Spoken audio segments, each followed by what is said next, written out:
옛날 어느 청년이 집에서 키우던 소를 잃어버렸다. 그는 소를 찾아 마을 주변을 샅샅이 뒤져보았지만 소의 그림자조차 볼 수 없었다. 그리하여 어쩔 수 없이 용하다는 점쟁이를 찾아갔다. 아이고 선생님, 얼마 전에 제가 집안의 기둥인 소를 잃어버렸습니다. 외양간에 메어뒀는데 하룻밤 사이에 감쪽같이 사라져버린 거죠. 제 발로 나갔는지 아니면 누가 훔쳐갔는지도 모르는 상황입니다. 이 일을 어찌합니까? 점쟁이는 쌀을 흩뿌린 뒤 잠시 눈을 감고 있다가 말을 꺼냈다. 소를 찾으려거든 내일 아침 일찍 도시락을 싼 뒤 길을 나서거라. 그렇게 마을 밖으로 나가서 고개를 하나 넘은 다음에 길가에 쭈그리고 앉아 똥을 누면서 도시락을 먹는 거지. 그렇게 하면 모든 일이 다 잘 풀릴 것이니라. 밥을 먹으면서 똥을 싸라니. 청년은 말도 안 되는 점괘를 받아 기분이 썩 좋지 않았다.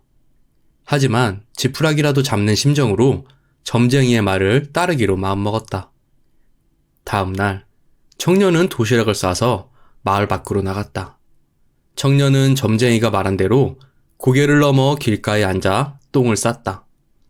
동시에 허리춤에서 도시락을 꺼내 밥을 먹기 시작했는데 똥냄새 때문에 헛구역질이 났다. 하지만 참고 꾸역꾸역 밥을 넘겼다. 마침 지나가던 한 사내가 청년을 보고 말했다. 오메 시방, 내가 보는 게 저게 맞는겨? 양친이 돌아가셔서 급하게 상을 치르지 않는 이상 먹으면서 싸는 게 가능한가? 참, 기가 막히네, 기가 막혀. 이북의 청년, 내 하나만 물어보겠네. 자네는 똥을 싸는 김에 밥을 먹는 건가? 아니면 밥을 먹는 김에 똥을 싸는 겐가? 둘 다입니다. 그래도 자네 곱게 미친 편인가 보네. 밥 대신 똥을 먹지 않는 거 보니 말이야. 그나저나 어제는 방에서 소를 키우는 정신 나간 양반도 보았는데 오늘은 밥을 먹으면서 똥을 싸는 청년을 보는구먼. 청년은 사내의 말을 듣자마자 물었다. 아니, 어떤 정신 나간 놈이 방에서 소를 키운답니까? 똥 누면서 밥 먹는 자네가 할 말은 아닌 것 같네만. 하여간 요 앞 골짜기를 넘어가면 맨 처음 나오는 집이 있는데 그 집 양반이 방 안에서 소를 키운다네. 내가 보면서 기겁을 했지. 청년은 그 말을 듣자마자 짐을 챙겨 사내가 알려준 집으로 갔다. 가서 보니 집 앞에서 풀을 뜯고 있는 소가 보였는데 영락없이 자신이 며칠 전에 잃어버린 소가 분명했다. 청년은 집주인을 찾아가 자신이 소의 주인이라고 말했다. 그러면서 관아에 신고하지 않는 대신 자신이 소를 가져간다고 말했고 집주인은 그 제안에 순순히 응했다. 그리하여 용한 점쟁이로 인해 청년은 잃어버린 소를 찾을 수 있었다. 강원도 치악산 끝자락에 엄청난 부자가 살았다. 이 집은 워낙 잘 살아서 아는 사람도 많은 데다가 강릉 가는 길목에 있어 여행객들이 지나가다 들리곤 했다. 그래서 부잣집 식구들은 늘 손님 맞이에 시달렸다. 아이 참네, 내가 어중이 떠중이 먹여주려고 큰 부자가 된 줄 아나? 차라리 내가 거지면 말을 안 해요, 안 해. 가만 보면 여기가 주막인 줄 알고 며칠씩 묵어가는 멀쩡한 인간들도 많다니까? 거기다가 이렇게 찾아오는 손님들 먹여주고 재워주고 노자통까지 쥐어주다가는 진짜 있는 재산 다 날리게 생겼어. 아유, 그러게요, 여보. 어제는 어떤 손님이 기껏 차려준 상에 반찬 투정을 하고 있더라니까요. 오징어를 먹고 싶다나 뭐래나. 아우, 진짜 주먹으로 얼굴을 오징어로 만들어 버리려다가 참았다니까요. 허허, 그 양반 그거 큰일 날 뻔했구만. 울 마누라가 얼마나 무서운데. 난 아직도 작년에 자네가 때린 아구가 아물지 않아서 지금도 물을 마실 때마다 입 옆으로 물이 새는데. 이 양반이 아주 비꼬기는? 아니, 그거는 당신이 복자 꼭 계집종하고 놀아는 탓이잖아요. 근데 가만히 생각해보니 또 열받네? 여보, 이리 와봐요. 예? 빨리 안 와? 두 내외는 매일같이 손님 맞이에 시달려서인지 늘상 불평불만으로 가득 차 있었다. 그러던 어느 날, 이 집에 한 스님이 찾아왔다. 부자는 이때다 하면서 스님에게 하소연을 했다.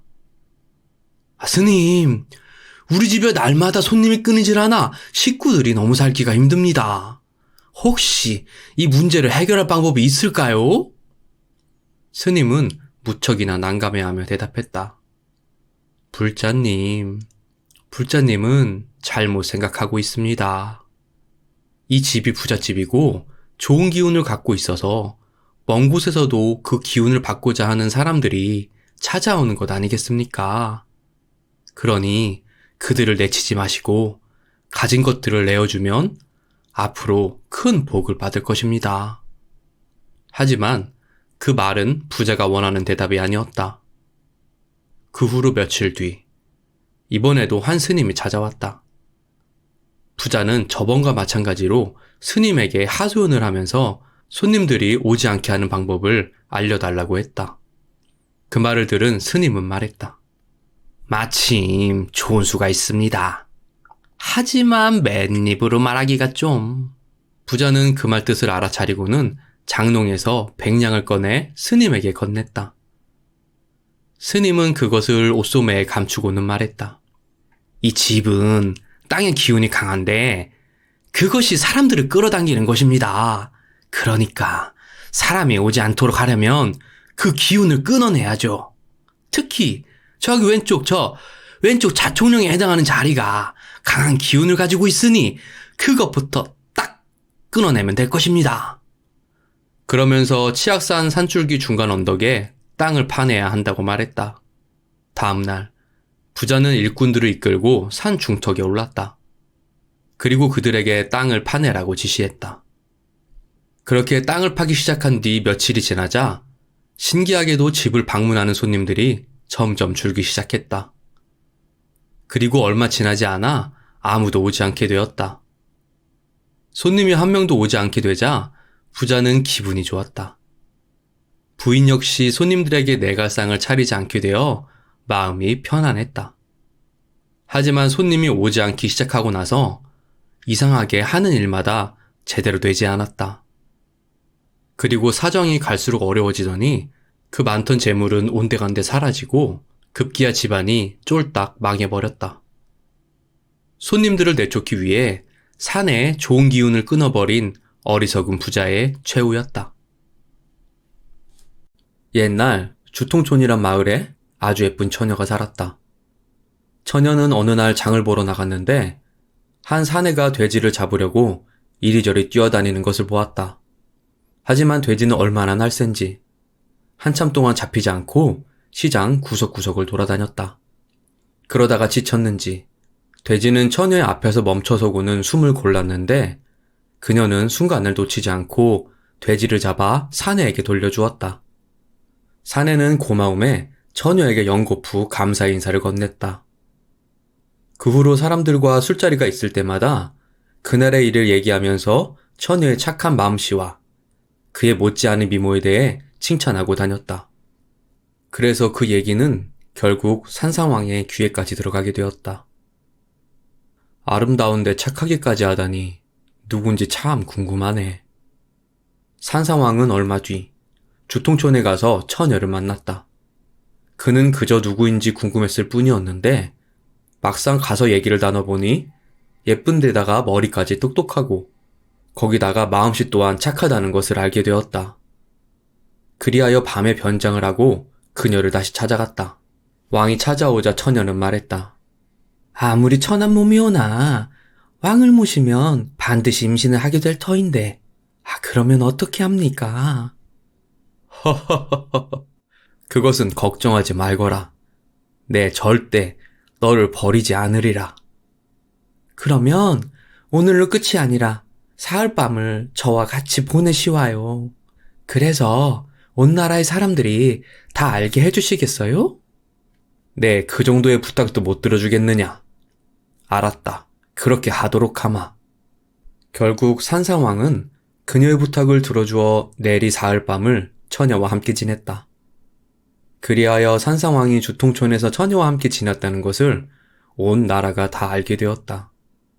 그리고 사흘밤의 일로 처녀는 임신하게 되었는데 그것이 우연찮게 왕비 우씨의 귀에까지 흘러들어가게 되었다. 그 말을 들은 왕비 우씨는 질투심에 눈이 멀어 부하에게 그녀를 처리하라고 명했다. 왕비의 명을 받은 군사는 병사를 이끌고 주통촌으로 가서 처녀를 잡았다. 그러고는 목숨을 빼앗으려고 했다.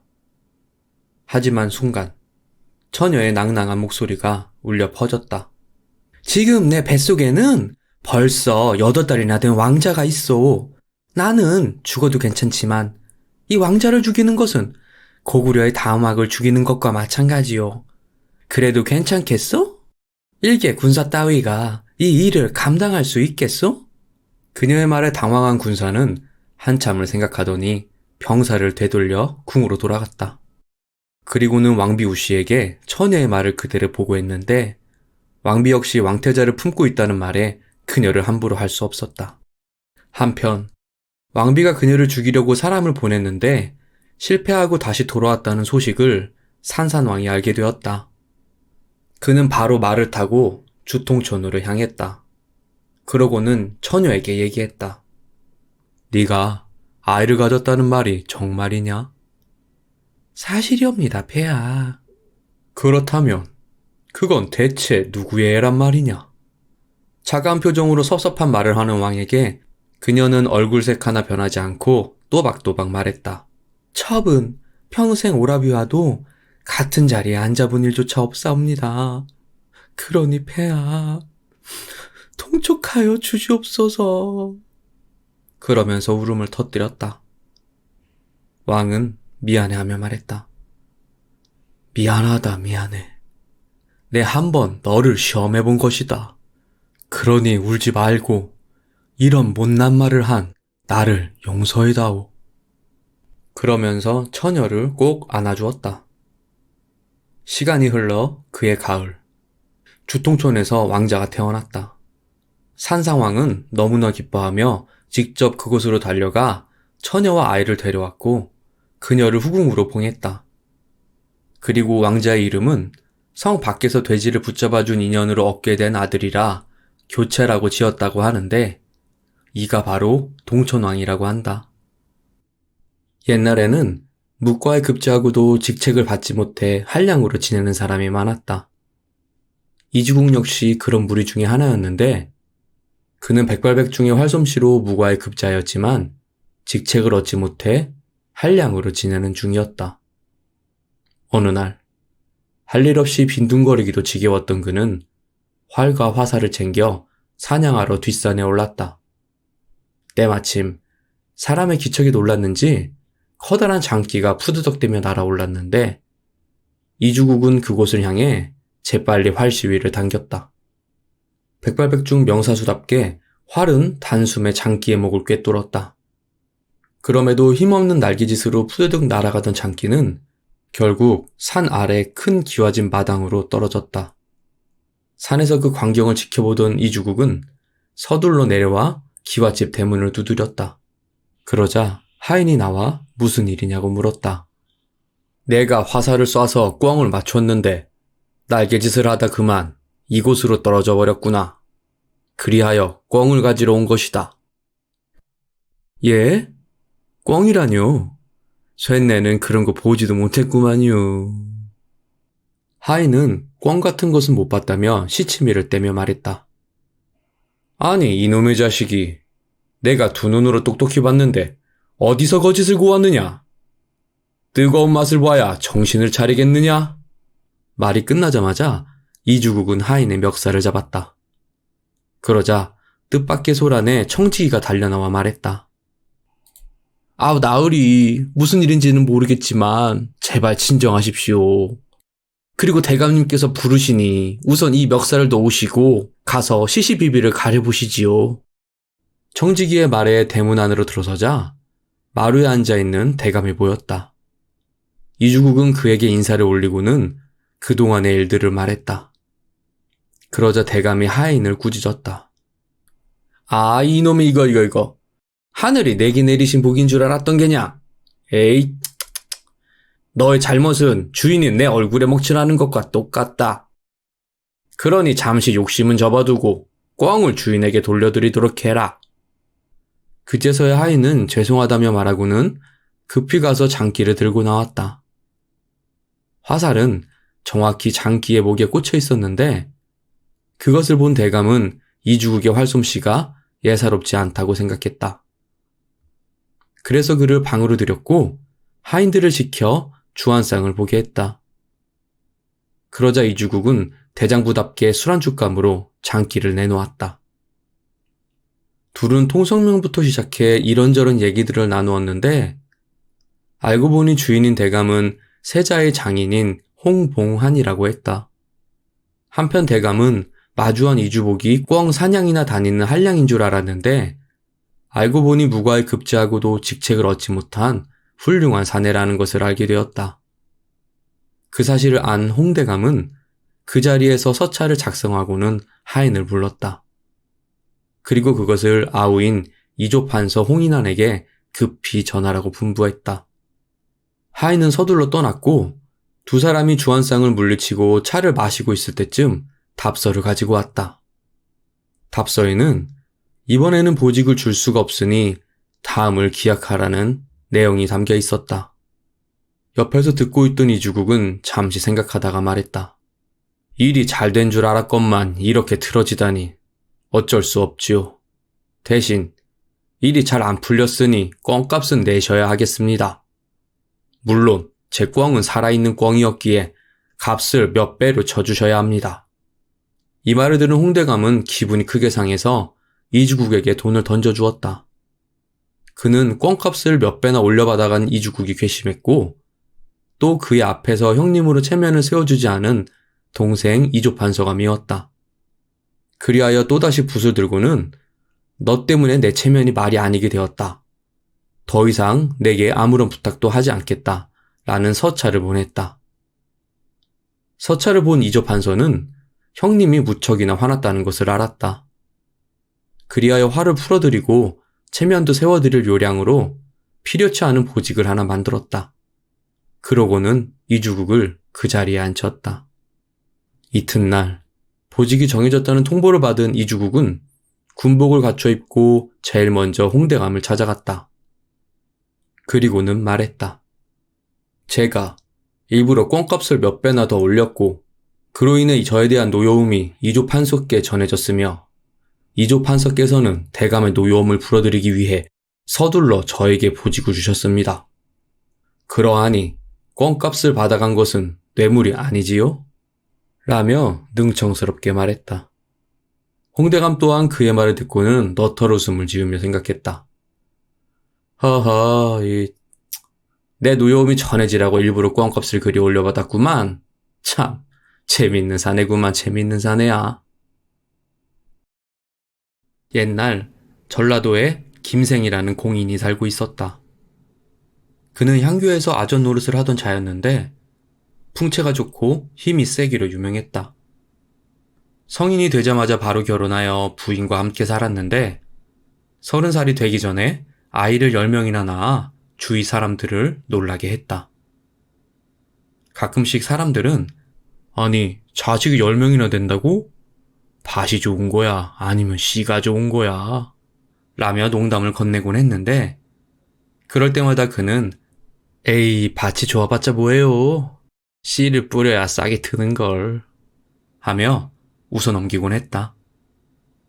그렇게 사람 좋아 보이는 웃음을 짓는 그였지만 항상 가슴 한구석에 걱정이 있었다. 그것은 바로 가족들을 먹여 살리는 것이었는데 아전 노릇을 하며 버는 돈으로는 10명이 넘는 아이들의 식비를 대는 것만도 빠듯했기 때문이었다. 그런 까닭에 김생은 아전 일을 그만두고 소금 장수를 하기로 했다. 자본이 필요 없고 신체 건강한 자면 누구나 큰 돈을 만질 수 있는 직업. 그리하여 소금 가마니를 등에 짊어지고 전국 팔도를 돌아다니게 된 김생. 어느 날 밤이 깊어 마을에서 동떨어진 초가집으로 가서 주인을 불렀는데 얼마 후 살인문이 열리더니 한 여인이 나왔다. 그녀를 보며 김생은 말했다. 소금 장수인데 날이 저물어 그러니 하룻밤만 묵고 가게 해주십시오. 값은 소금으로 치르겠습니다. 안 됩니다. 치아비가 있다면 괜찮겠지만 여긴 과부 혼자 사는 집. 어찌 남정네를 묻게 하겠습니까? 지금 이 밤중에 갈 곳이 마땅치 않소이다. 제발 방 한 구석만 내어주십시오. 마을에 소문이 나지 않게 잠만 자고 아침 일찍 떠나겠소이다. 그제야 과부는 알겠다며 그를 방으로 안내했다. 그러고는 저녁상을 차려주었는데 김생은 그것을 허겁지겁 먹어치우고는 자리에 누웠다. 하지만 쉬이 잠을 이루지 못했던 그는 살며시 옆을 바라보았는데 과부 역시 잠들지 못하고 뒤척이고 있었다. 김생은 손을 뻗어 누워있던 과부의 손을 잡았다.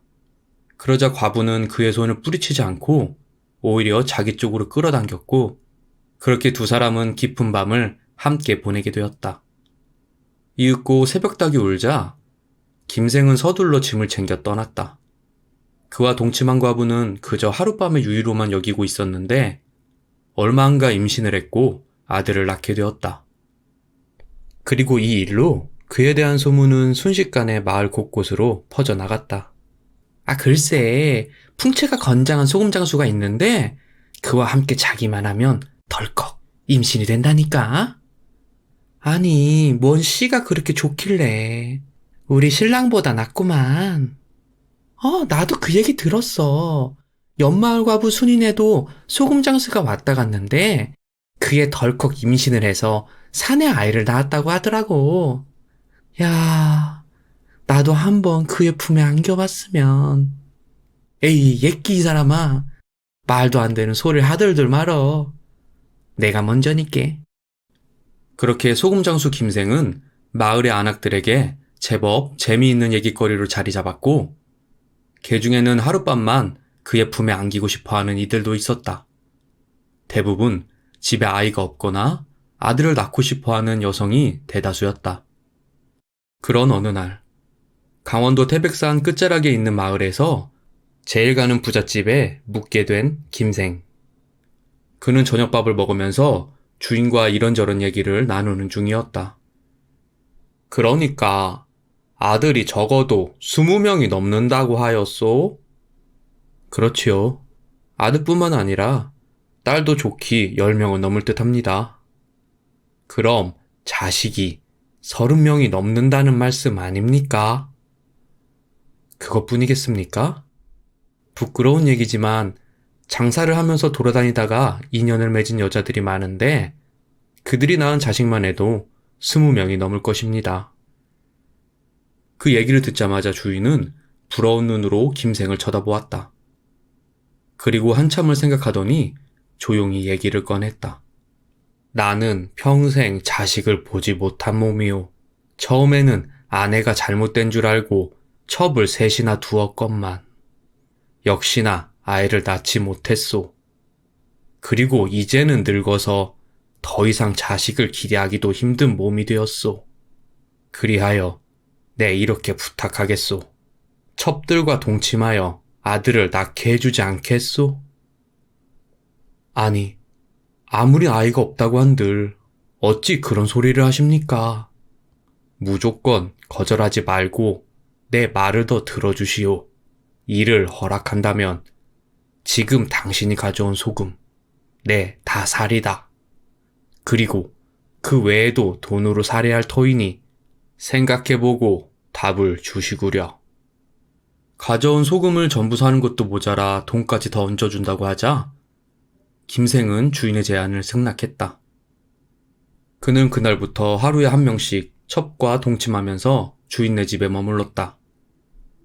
그리고 3일이 지난 후 소금 판돈과 살해금을 받아 집으로 돌아갔다.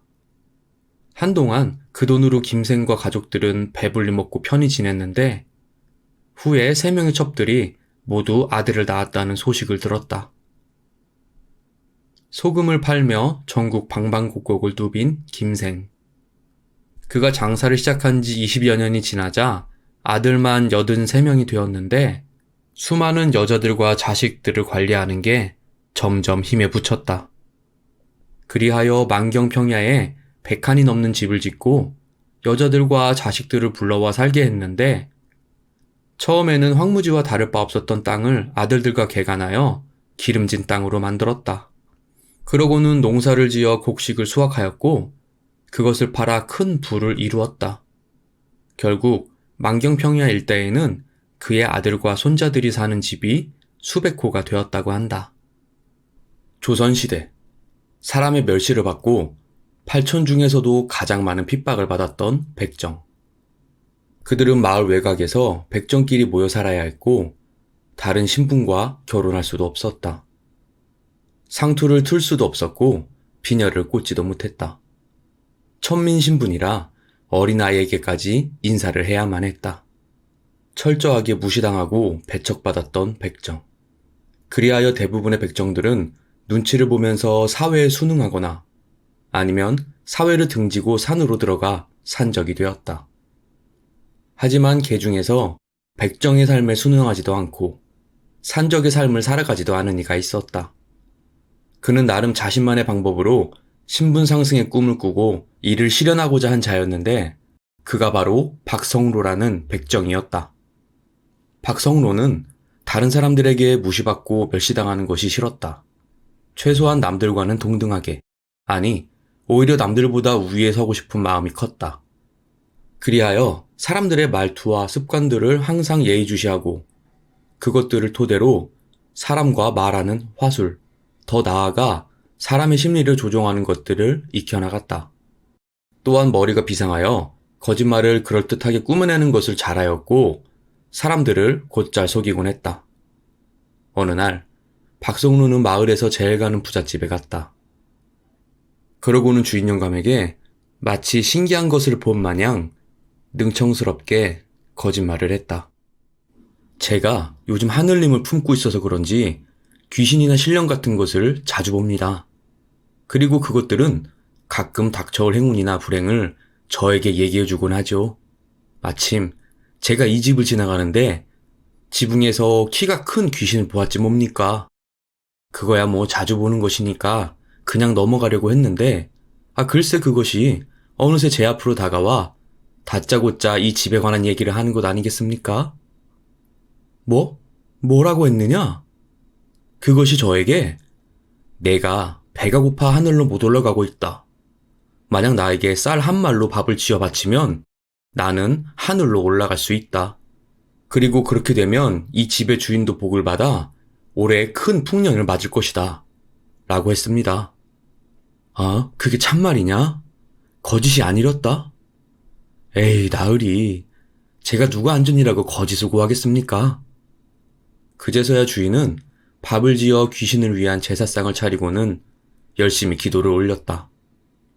또한 박성로에게 수고했다며 돈 몇 푼을 쥐어주려고 했다. 하지만 그는 나중에 제 말이 맞을 경우 주위 사람들에게 말씀이나 잘해주십시오. 라며 거절했다. 시간이 흘러 어느덧 가을이 되었다. 박성로의 거짓말이 잘 맞아떨어진 건지 아니면 그저 운이 좋았던 건지 다른 집들은 평작이거나 흉년이었는데 부잣집만은 예외로 큰 풍년을 맞이했다. 그리하여 곳간을 채우고 남은 쌀들을 팔아 더욱 큰 부자가 되었는데 이 사실을 알게 된 주위 사람들이 물었다. 주위의 다른 놈들의 벼는 다 말라 비틀어졌는데 자네 집만 어찌하여 이리 농사가 잘 되었는가? 이게 바로 박성로라는 사람 때문이라네. 박성로? 그게 누군데 그러는가?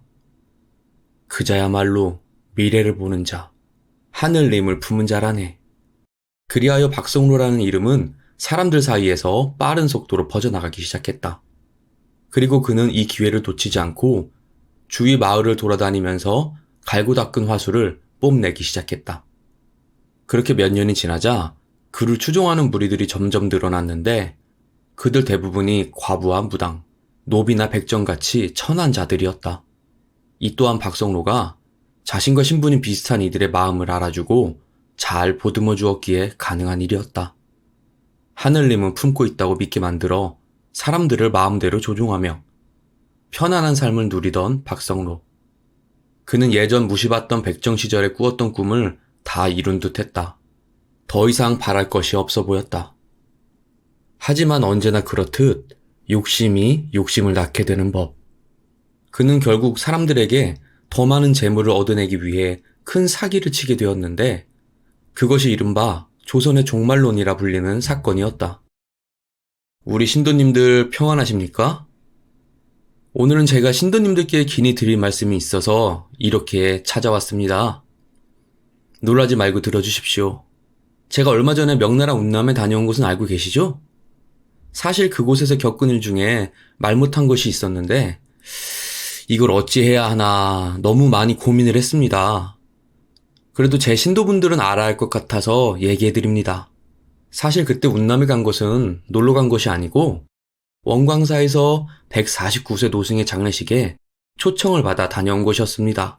그리고 거기서 노승이 화장하는 장면을 지켜보았는데 화장을 하면 혼이 하늘로 날아가야 하지 않겠습니까? 하지만 그 노승의 혼은 하늘로 올라가지 않고 한동안 주위를 맴도는 것이었습니다. 그렇게 주위를 한참 떠돌던 혼백은 갑자기 멈춰서서 저에게 이렇게 얘기하더군요. 거짓말 같겠지만 올해 홍수가 나서 지금 살고 있는 사람들의 8할이 죽고 남은 사람들도 기아로 고통받을 것이라고. 그리고 이 얘기를 믿지 않는 자는 눈이 멀 것이라고 했습니다. 또한 자신이 말한 내용이 담긴 글을 한 통 가지고 있으면 재앙을 면할 것이고 2통을 가지고 있으면 가족들이 재앙을 면할 것이며 3통을 가지고 있으면 크게 평안함을 얻을 것이라고 했습니다. 그리고 재앙을 면하고 싶으면 베껴서 주변에 돌리라고 했습니다. 세계 최초의 행운의 편지는 이때 조선에서 나온 게 아닐까 싶은 내용. 물론 다 거짓말이었고 사이비 종말론의 전형을 보여주는 이 얼토당토하지 않은 얘기는 신도들 사이에서 큰 반향을 일으켰다. 너도 나도 종말론의 내용이 담긴 두루마리를 사려고 다투었고 즉석에서 베껴 쓰려는 이들로 아수라장이 되었다. 또한 두루마리를 3통 이상 갖고 있는 사람들은 다른 사람들에게 남은 두루마리를 팔았다. 욕심 없는 자들은 어차피 끝날 세상, 돈이 무슨 소용이 있겠냐며 박성로 일당에게 재물을 넘겼으며 마땅한 재물이 없는 자들은 돈 대신 땅 문서를 넘기기도 했다. 이 거대한 종말 소등극의 여파는 마을에서 읍면 단위로 퍼져나가기 시작했고 급기야 전라도 관찰사의 귀에까지 들어가게 되었다. 관찰사는 이 사실을 의금부에 알렸고 의금부에서는 왕에게 보고 곧이어 박성로에 대한 체포령이 떨어진다. 결국 박성로는 붙잡혀서 곤장을 맞고 변방으로 내쫓겼다. 또한 관련자들 모두 처벌을 받았는데 신분과 가담 정도에 따라 차등을 두었다고 한다. 옛날 영남의 한 사대부가 살았다. 그는 10대 독자로 어려서부터 집안의 사랑을 독차지하며 살았는데 결혼할 나이가 되자 집에서 정해진 혼처를 다 거절하고는 오랜 소꿉친구와 결혼했다. 물론 집안의 반대는 심했다. 하지만 10대 독자인 그의 말을 거스를 수 있는 사람은 아무도 없었다. 다행히도 집은 예전부터 유복하여 먹고 살 걱정은 없었다. 그렇기에 두 부부는 살아가는 데 있어 별다른 어려움이 없었고 집안에는 항상 웃음이 끊이질 않았다. 다만 한 가지 걱정거리가 있었는데 그것은 바로 첫 번째 낳은 자식이 딸이라는 것이었다. 10대 독자의 집에 들어와서 첫 아이로 낳은 게 딸이라니. 그게 꼭 마음대로 되는 일이겠냐마는 며느리는 괜시리 집안 어르신들에게 죄송하고 또 죄송했다. 죄인이 된 것만 같았다. 하지만 다음에는 꼭 아들을 낳을 것이라고 다짐했다. 그렇지만 그것은 예상대로 되지 않았다. 몸에 좋다는 모든 걸 먹어봐도 아들은커녕 10여 년이 넘도록 아이조차 갖지 못했다. 그래서 어쩔 수 없이 집안 어르신들은 대가 끊기기 전에 첩을 들이자고 했다. 하지만 남편은 그런 어르신들의 말은 무시했다. 그는 지금의 마누라 말고 누구를 더 드리고 싶은 마음은 없었다. 부인은 그런 남편이 무척이나 고마웠다. 그런 어느 날 부인은 갑작스레 입덧을 했다. 임신을 하게 된 것이었다. 하지만 기쁜 것도 잠시. 아들이 아니면 어떻게 하지? 라는 걱정이 들었다. 때문에 걱정과 고민이 깊어져 갈수록 부인의 몸은 점점 야위어만 갔다. 그런 그녀를 보며 남편은 안심하라며 말했다. 괜찮네. 아들이 아니면 어떠한가? 아들이나 딸이나 다 같은 우리 자식인 것을. 그러니 자네는 걱정하지 말고 몸조리나 잘하시게. 남편의 따뜻한 말에 걱정은 눈 녹듯이 사라졌다. 그래서였을까?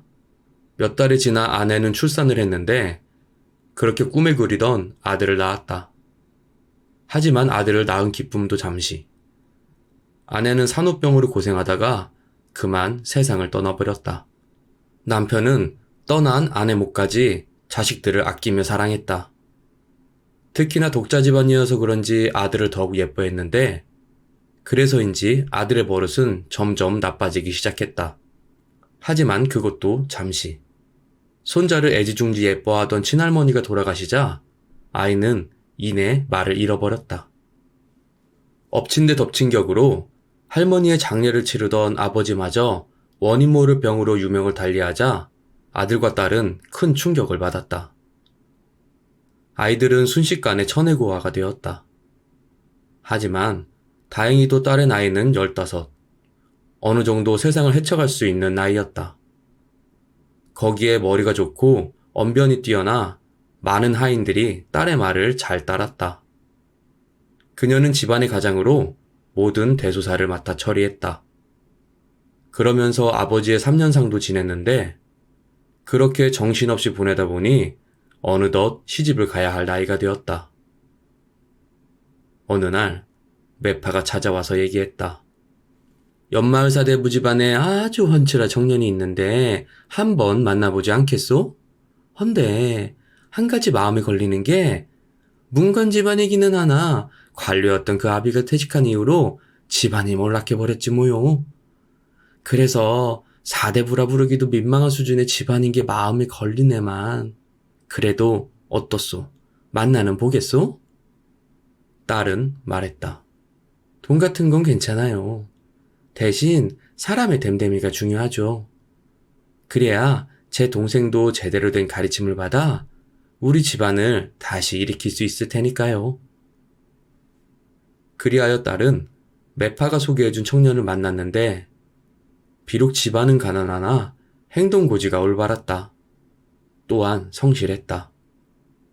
그래서 그날로 바로 날짜를 잡고 혼이 나였다. 혼이 난 다음 딸은 남편에게 말했다. 우리 집안에는 여러 가지 풍파가 있었습니다. 하지만 하늘이 우리 집안의 대가 끊기는 것은 원치 않았나 봅니다. 그렇기에 막내 동생을 데려가지 않고 남겨둔 것 아니겠습니까? 저는 남동생을 어엿한 성인으로 키워 집안의 대를 잇게 해야 한다는 생각으로 가득 차 있습니다. 그것이 돌아가신 아버지의 유언이기도 했고요. 그러니 저를 도와 제 동생을 가르치고 사대부의 기계를 알려주십시오. 그리하여 제 동생이 어엿한 사대부가 되어 이 집안을 이끌어가게 해주십시오. 그렇게만 해주신다면 이 한 몸 분골쇄신하여 큰 은혜에 보답하겠습니다. 그 말을 들은 남편은 알았다고 대답했다. 그리고 집에서 교육을 하기보다 산사에 가서 몇 년 동안 과거 공부와 예절 공부를 하는 게 어떻겠냐며 부인에게 말했다. 그러자 부인은 좋은 생각이라며 동생을 산사에 보내기로 했다. 남편은 한 달만 동생이 산사에 적응할 때까지 같이 묵고 오겠다며 함께 길을 떠났다. 뒤에서 보니 둘은 마치 큰형과 작은 동생처럼 보였다. 그 모습을 보고 부인은 미소를 지었다. 그렇게 며칠이 지난 뒤 여느 날처럼 집안일을 하고 있던 누이에게 한 승려가 찾아왔다. 누이는 불길한 예감이 들었다. 아니나 다를까. 승려는 목을 축이고는 합장을 하며 조심스레 말을 꺼냈다. 도련님께서 아침밥을 먹고 난 뒤로 온데간데 없어져 버렸습니다. 아무리 찾아도 어디로 갔는지 찾을 수 없더군요. 그리하여 혹시라도 집이 그리워 뛰쳐나간 것은 아닌가 여기까지 오게 된 것입니다. 헌데 마님의 표정을 보니 이곳으로 온 것 같지는 않군요. 누이는 가슴이 철렁했다. 하지만 아무렇지도 않은 듯 하인들을 불러 모았다. 그리고 동생이 이곳에 있을지도 모르니 마을 밖까지 샅샅이 뒤져보라고 말했다. 그녀 역시 동생이 갈 만한 곳을 이리저리 돌아다녔는데 어디에도 동생의 모습은 보이지 않았다. 그렇게 하루가 지나갔다. 다음 날 한숨도 자지 못하고 수척해진 누이에게 한 노인이 찾아왔다. 그러고는 조심스러운 목소리로 말을 꺼냈다. 이곳에 아직 바깥분은 오시지 않은 거죠? 사실 이 말을 하러 여기 오기까지 5만 가지 생각이 들었답니다. 혹시라도 말을 하러 왔다가 복면을 당하면 어찌하나 하는 걱정 때문에 말입니다. 이 늙은이가 왜 이런 생각을 했느냐 하면 제가 도련님이 죽는 모습을 이 두 눈으로 똑똑히 보았기 때문입니다. 누이는 아무 말도 못하고 입만 벌리고 있었다. 노인은 계속해서 말을 이어나갔다. 어제 저녁이었을 겁니다. 이 몸이 산사의 물건을 전해주고 산을 내려가는 중이었지요. 헌데 옆에서 뭔가 소란스러운 소리가 들리는 것 아니겠습니까? 그래서 처음에는 산짐승 소리인 줄 알았는데 자세히 들어보니 사람 소리더군요. 그것도 어린아이 소리.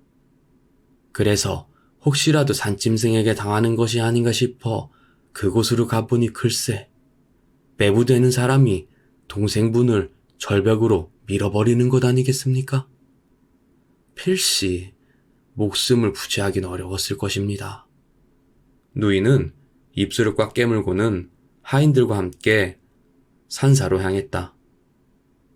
그리고 절벽 아래를 샅샅이 뒤져보라고 일렀는데 얼마 후 한 노비가 피투성이 되어 쓰러져 있는 동생을 데리고 왔다. 동생은 이미 숨이 끊어진 뒤였고 누이는 그런 동생을 보자마자 대성통곡하였다. 그날 밤 누이는 가마를 타고 관하로 갔다. 가마꾼들이 관하로 들어가 가마를 내려놓자 아래에는 피가 흥건했다. 누이를 모시던 여종이 놀라서 가마에 주렴을 거뒀는데 그곳에는 누이가 이미 스스로 목을 찔러 죽어 있었다. 그리고 옆에는 종이가 놓여 있었는데 내용은 이러했다. 너무 슬프고 원통합니다. 선조와 부모의 사당과 산소를 맡길 사람이 없어져 버렸으니 이 커다란 슬픔을, 이 불효를 어찌해야 좋을까요? 부디 이 사건을 관하에서 잘 헤아려 주시기를 감히 죽음으로 아뢰입니다. 태수는 그것을 보고 안타까워하며 남편을 잡아오라고 일렀다. 이윽고 남편이 잡혔는데 그는 처남을 죽이면 모든 재산이 자신의 부인에게로 넘어온다는 점을 노리고 이를 저질렀다고 자백했다. 그래서 그는 바로 다음 날 참수형에 처해졌다. 그리고 태수는 남매와 동성인 사람을 구해 그를 후사로 내세웠다고 한다.